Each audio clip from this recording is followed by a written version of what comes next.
Hello, my name is Creostix, and welcome back to Stasis, where I am trying to remember again what exactly is my next course of action here, but let's see if I can just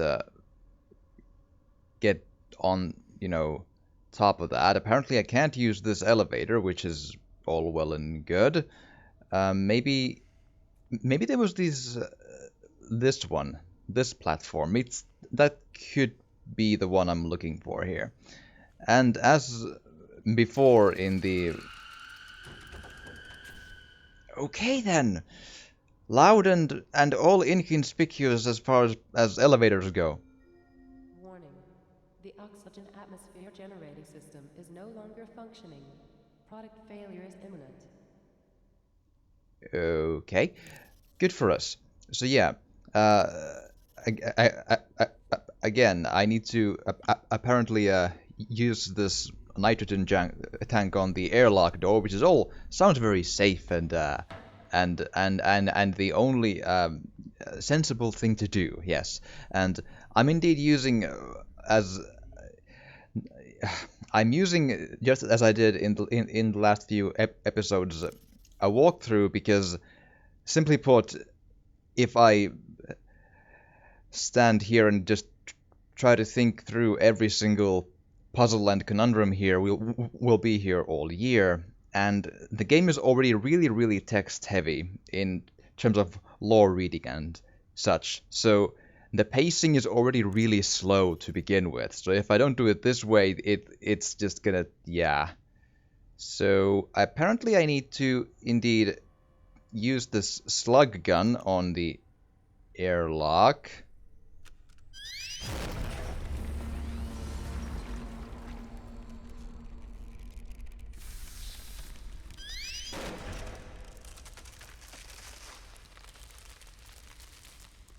Very good then. And just by a massive stroke of luck, we didn't get sucked into the void of a vacuum because yes, since airlock.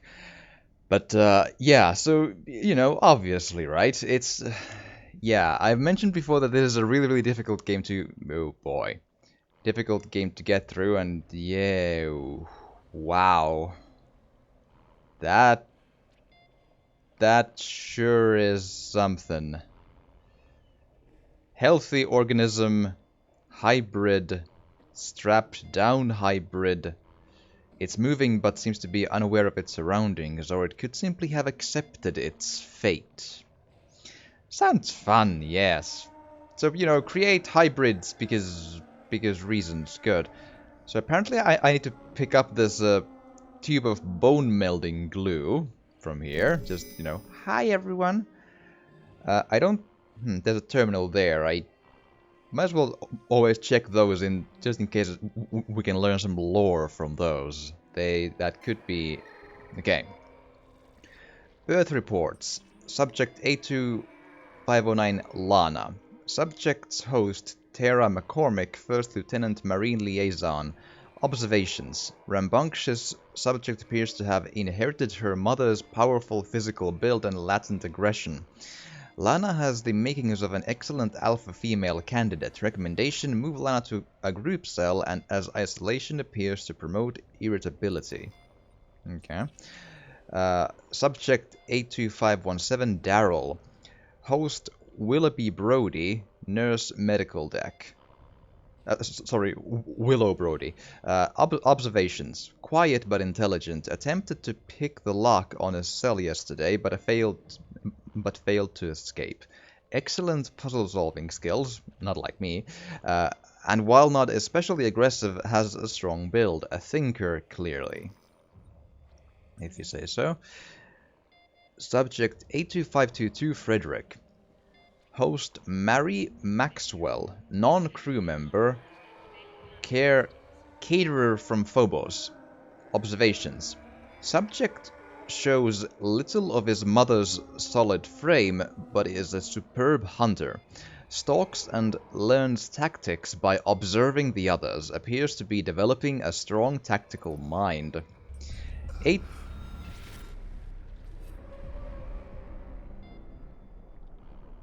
Was that a bad noise? Why? Uh, Subject 8259 nay. Host Ellen Marer. Oh. Oh. Ellen Maracek. That's the wife. Oh. Of our character. Ow, that... Oh boy. That... Ooh. Space tourist. Subject observations. One to watch. Cunning. Extraordinarily fast and dangerous. Appears to prefer isolation as attempted pairings result in fatalities. Takes an alpha role easily. Dominates the other Novi. A definite candidate for Lana's mate. Oh boy. So, well, apparently we have, technically speaking, um, I kind of have a son in a weird, well, or my wife has a son. Oh boy, that's uh, yeah. Let's just go. That. So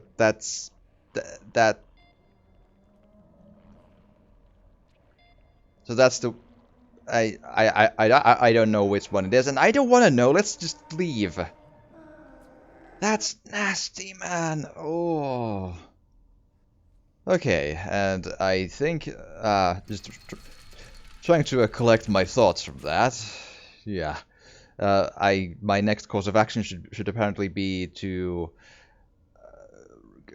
we're looking for the mutagen labs again, and we need to do some stuff there. There's this. I don't like the background music in the mutagen labs, but what can we do? Like there's this. Wait, what?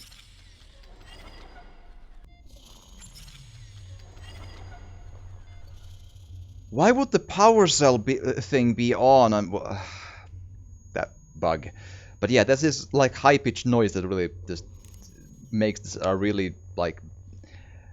Most of the audio design in this game is really good, but this one is like this background music is really just bad. It's not a good idea to annoy the player with bad background like high-pitched noises. It's really bad.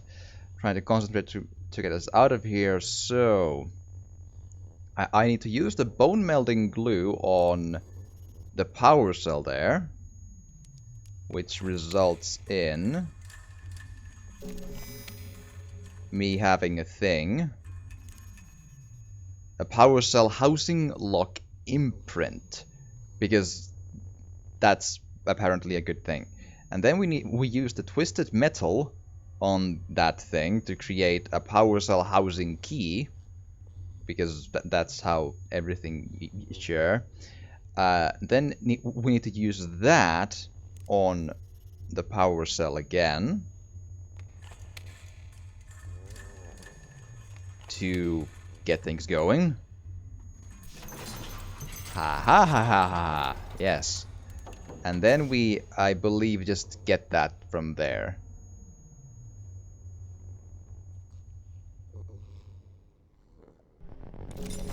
There we are. Now. Ooh, the sound went away. That's good. Okay, now we can leave the room, I believe. We hopefully never need to go there again, but we'll see. So next up, there's a closed power cell housing in there. So does it just open the way that the other thing does? I hope.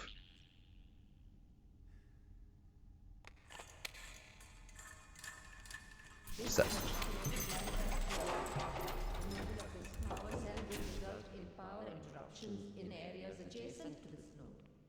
well, I think that's okay in this scenario, because we don't really care if things are, on in the spaceship. You know, let's just take stuff and be all yes. Okay, now let's go all the way back to the nasty birthing lab, which, boy, I really don't like this view. That really just bothers. Okay, so again, reading my notes here, which I've essentially just read up on the walkthrough and then made my own notes to try and keep up on what are all the insane weird stuff I need to do, like on a bit of a more bullet pointy way. I hope I've not made too many mistakes here. So now there's this one. There's also a power cell I can pick up in hopefully the same way as I did before. It's gonna be just fine.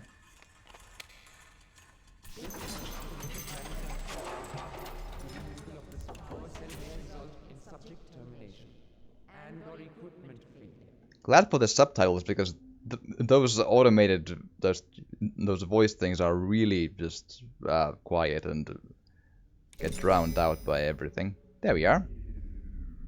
So that should.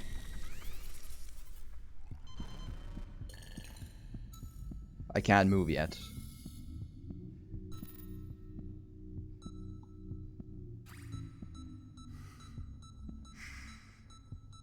Go to sleep, my baby. Don't worry. Well, we did a good question mark. I mean, it was a mercy to, you know, do that and let them quote unquote go into the light. Oh, that sight is disturbing as. Oh. Okay, now next up, our course of action should be to go to, I believe, back here then. Thank you. Didn't seem as loud this time, but maybe I'm just imagining things. So is it probably here? Not sure, but it's sure takes a while to load the screen for sure.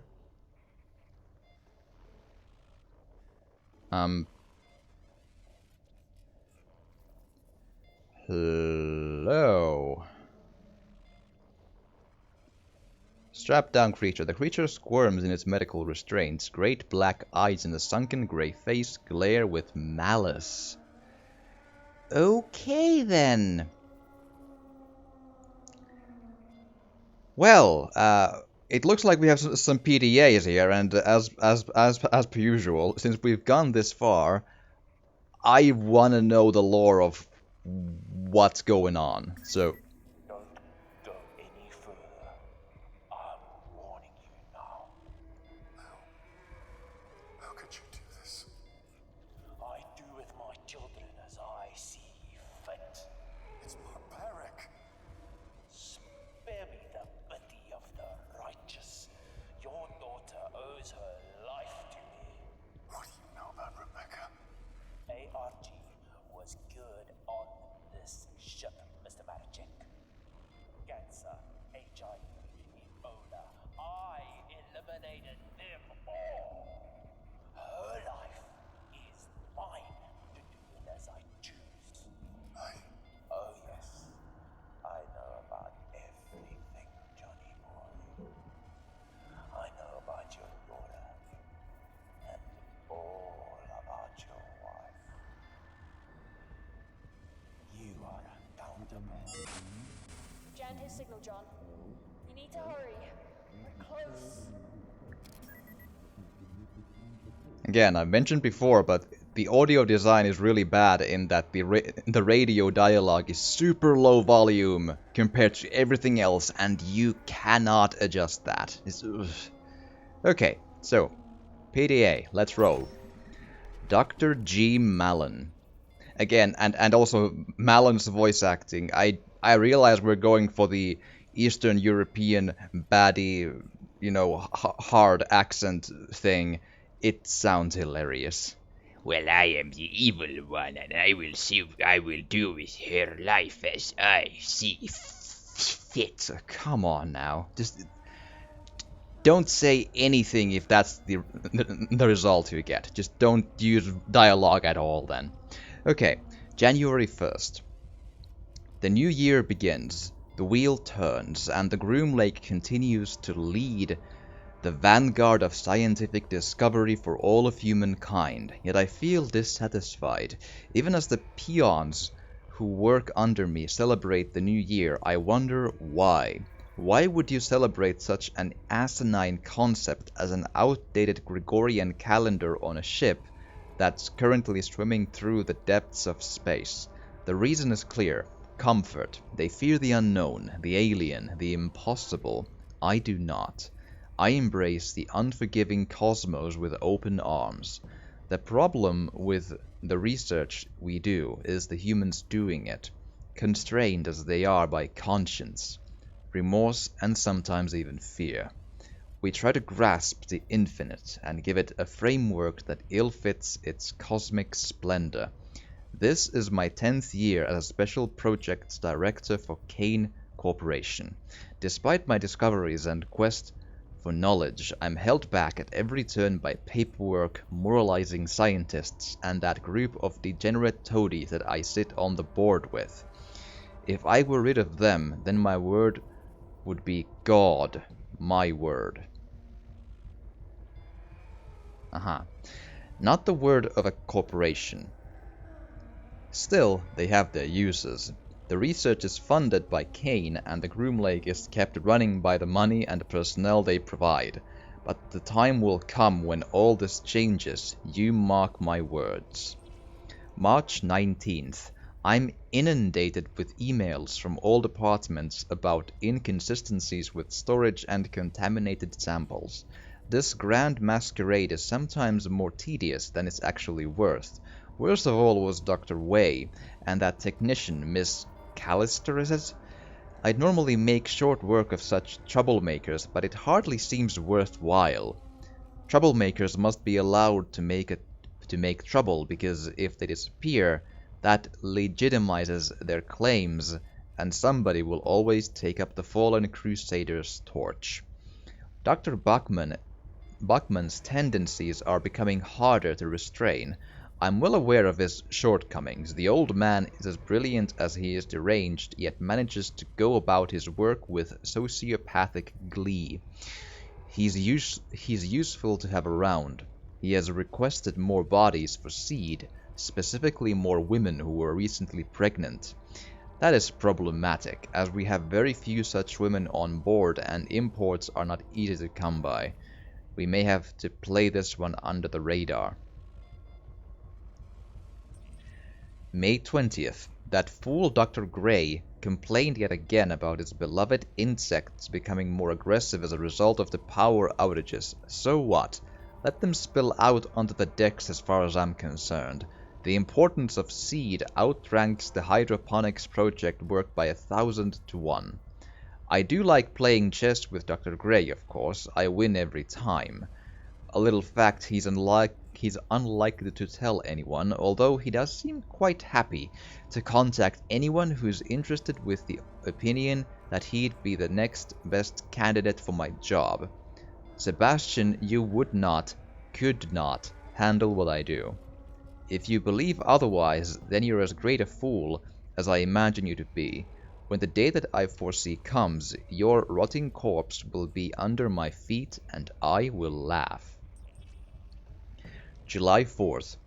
Dr. Williams is still under the delusion that I don't know about her personal research.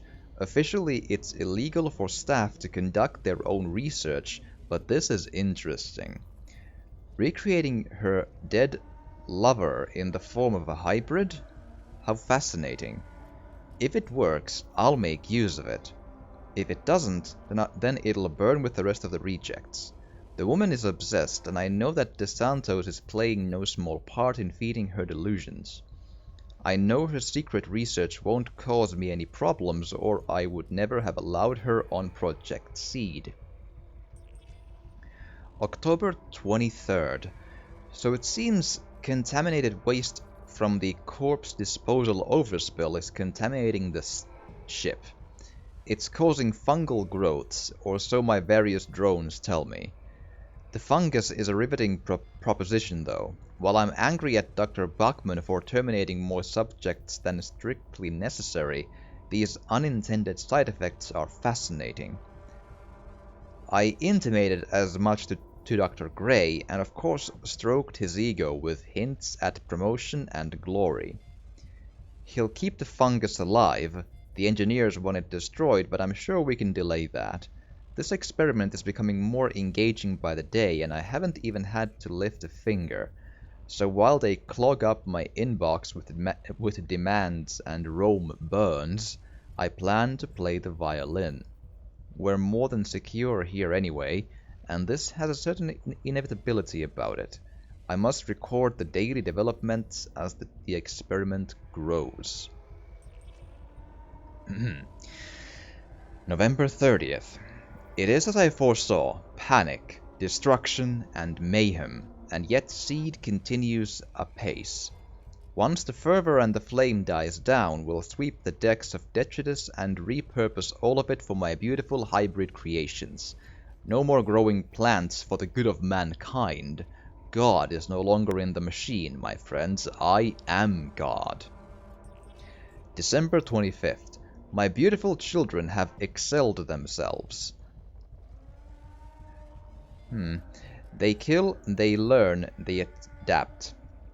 A primal species without any of the trappings of morality. It's their time now. They almost came to be once, many years ago, but were snuffed out by humanity, afraid of its natural successors. This systematic extermination was given a name, the Eugenics Wars. No kidding. The public knew it was a corporate warfare. In truth, it was a coordinated genocide. Humanity wasn't ready for Professor Giron's astounding discovery and sought to destroy it. His work was not perfect, of course, that's where I came in. I spent most of my life as part of Kane, trying to access Professor Giron's original work. Old Man Kane pushed me to the top because we shared an ideal. The utilization of science for the perfection of humanity. Where we differed were the methods by which this was to be achieved. Not that he had much more to say after I held that pillow to his face as he lay in his hospital bed, all for a higher purpose. Creation of our species from raw subjects will become impossible now that the crew are dead, dying, or unclean, but that's hardly an issue. Any subjects who were flawed or imperfect have been turned into the fertilizer that will nurture the perfection of the surviving race. Now the challenge is moving the Groom Lake out of range of any other ships. No one can be allowed to escape this ship alive. Any good, strong survivors will become members of the new race. I am their creator, I control, I transcend. February 2nd. DeSantos, I'm so very disappointed in you. A distress signal? I thought we were of one mind here in Seed. I'll castrate and destroy you for this betrayal. Your flawed body is hardly worthy of becoming one of my children, but for now I must turn off this accursed signal. You cannot hide from me, Marvin, you drug-peddling little fuck. Okay then, that's a lot to take in, but sure. The Eugenics Wars was a bit more than was, well, mentioned before, let's say. And then the other PDA.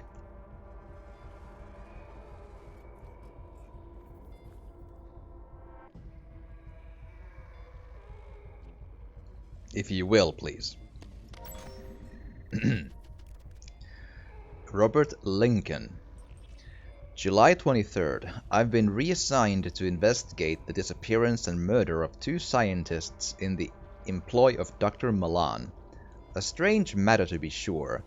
I've been observing the movements of some of these eggheads, and I can't say I'm too impressed. Doesn't anybody around here record their comings or goings, or make any notes? There is no traditional organization in this department whatsoever. Project Seed answers to nobody, this I know, but I thought these scientific types always made notes. Not that I care about admin, but I very much care about finding out who's selling weapons-grade secrets. Industrial secrets are a matter of life and death, especially death in this case. My investigation will be thorough, and no stone will be left unturned. The staff here are strange, and in fact I'd say lots of them are even crazy. But I couldn't care less about that. I just want names and answers. August 8th. I got this job because I get things done. Not because of my warm and caring personality. At the moment, people are taking umbrage to my investigation, but security is a constant and essential part of shipboard life, especially when we're talking about industrial espionage. I'm not sure where the two missing scientists are, but it seems based on the modified records I found that they were killed and ejected into space. Any other man would assume that these two were the criminals, but I don't buy that. As far as suspects go, I've ruled out Charlotte Williams and Marvin DeSantos. Charlotte because she doesn't know where she is half the time, and DeSantos because he's just a smirking shit for brains. I'm confident that he's involved in drug dealing, and I will give him this. He is cautious and acts like he's a real ladies' man. But I know the truth. I've seen him rejected repeatedly at the bar. Why is that important? Like, doesn't everyone, give out the idea that they're, more desirable than they are? Oh well. September 3rd. Since July, I've had to operate under the pretense that I'm an assistant. It's lucky that in my career I had some emergency room experience. The only other person who knows about my true purpose here is Dr. Malan. He's been encouraging. He constantly supplies me with information that I require for my investigation, and at times is a little over-helpful. Still, he seems honest enough. For the record, I'm well aware of the kind of man Dr. Malan is. I've seen his experiments with my own eyes. I've seen what happens when the bodies are disposed of and the burning fires of the furnaces, but he does what's required to justify the means. There are few men in this world who will do what has to be done. For that I admire him. He told me to watch over Dr. Williams's experiments. It seems they're unofficial, and although I prepared a report to Kane to have her removed from her position, Dr. Malan immediately overrode my request. I respect him, but to be honest, I don't like having my authority overruled. November 12th. Bachman, of all people, was sniffing around today. It seems the old psychopaths suddenly became curious. I asked Dr. Malan for further instructions, and he told me to incapacitate the old man. This I did. A shame I had to break the old guy's kneecaps. Honestly, I was hoping to slit his throat. But Dr. Malan insisted that he remain alive. Alive and in pain, but unable to move. I'm revising my earlier opinion of that DeSantos character. I think he's a pathetic little shit, but I now believe he was partly responsible for some of the stolen information. He strikes me as an amateur put up to this by an outside agent. I'll deal with DeSantos soon, but first I've got to monitor his movements. Make one move, pal, and I'll have you. December 17th. Dr. Malan has earmarked me for one of his experiments. I know this because when I attempted to leave the ship to report to Kane Corp, I discovered that my access was restricted and blocked. I came back to my quarters and found Malan waiting here. He was waiting with two of those hellish critters that he's created. I'm not squeamish, but those things make me nauseous. I'm currently awaiting what he calls processing. I suppose at this stage I should make peace with God. I've killed many men in my life, and I'll never say that I feel remorse for it. And I won't give Dr. Malan the satisfaction of hearing me pray for mercy. My last notes on this affair are that Dr. Malan himself is at the heart of the events on board the ship. I was blind to it. I refused to believe that he was capable of creating such devastation. I always thought that scientists liked control, but Malan breaks all the rules as far as science is concerned. The leaked information, the fungal growth, the missing scientists, I'm beginning to suspect he even knew that De Santos was actually selling intelligence and may have fed him the information to sell. To what end, I don't know. I suspect it was because De Santos kept Bachman drugged to the eyeballs with whatever powerful stimulants he happened to have so Bachman could continue his work. I can hear the machines being turned on. I welcome my fate. At least I know that I did my job for Kane Corporation. Well then, good for you. And yeah, I actually am also with that lore dump of curious information about eugenics wars and all that good stuff, and Dr. Malan's involvement in a lot of things. I'm all out of time, but I do hope you've enjoyed this. And if you have, please do drop a like or a comment or even subscribe or share if you want to. It would really, really help. And thank you so much for watching, and I will see you again next time.